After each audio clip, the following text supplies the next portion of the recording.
Hello and welcome back to the channel. I'm AgelUt92, the shaman of gaming.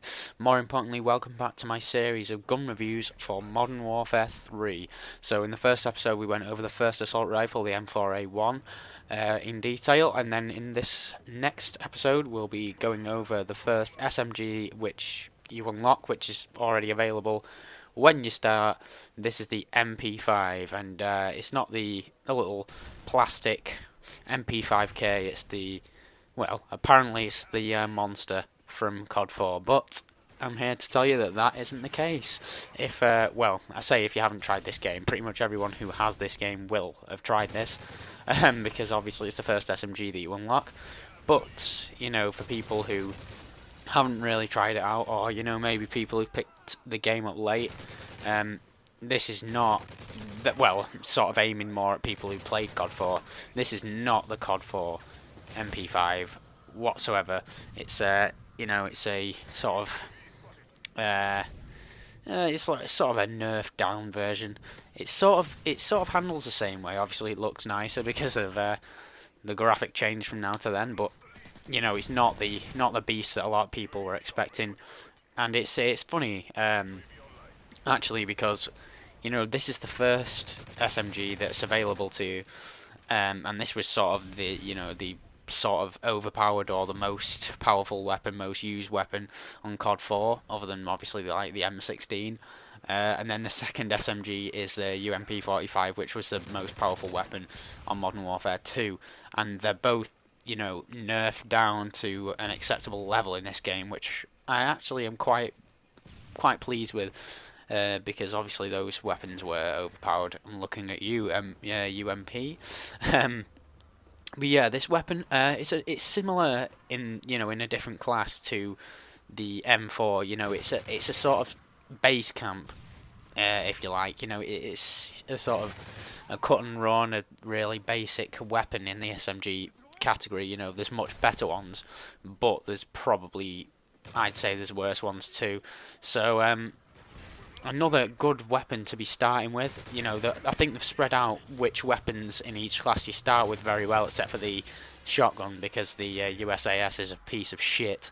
But yeah, this weapon, definitely use it. You know, if you want SMG action, but you're thinking, the first one might suck balls.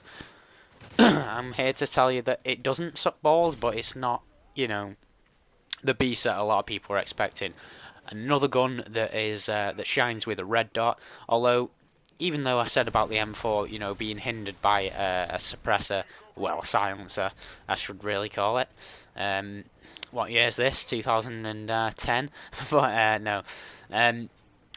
But this weapon actually works very well because it makes it sort of have less recoil, and it does take you back to those days where people used to run the MP5 on COD 4 with a suppressor, and it was just beastly.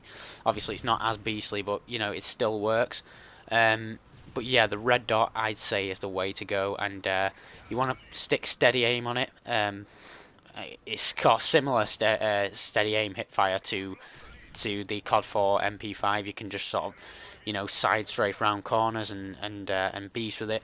It's a light weapon, so you can just steam around, you know, have some fun, get your kills.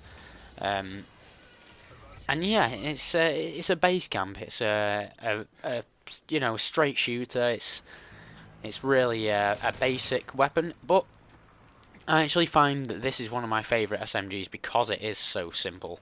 The UMP sort of has the same feel. I think it's a lot more similar. Like those two, you know, from passing from COD 4 to Modern Warfare 2, those two are completely different SMGs. Whereas, you know, in this they're actually really similar, I believe.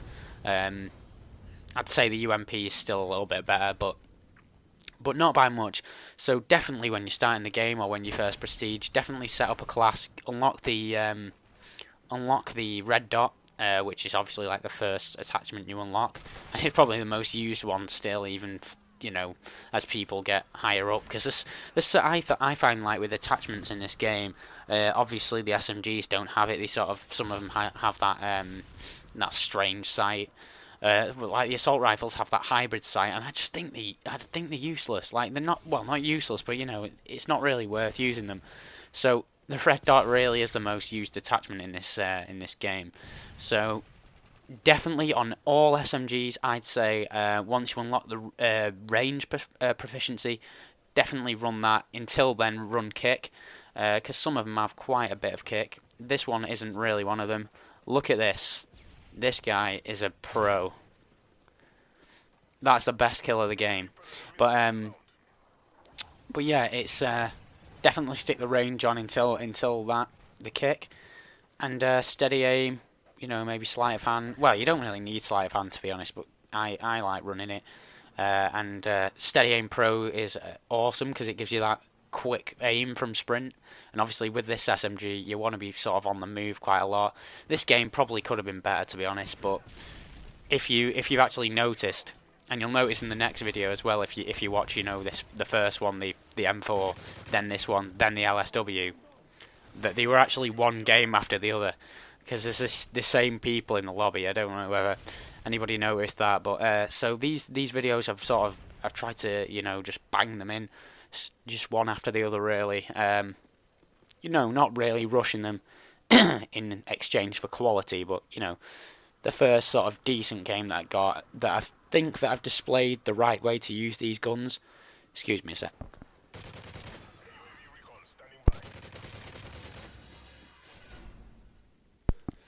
Yeah, when you know, a video where I think I've displayed the right way to use the guns. That's the gameplay I've used, and I think that's what I've done so far. So there you go. There's the final kill of the game. I get again, second game in a row. But yeah, this gun, definitely try it out. Red dot range proficiency, and you'll be fine. So cheers for watching. Rate the video if you liked it, and come back for the next one.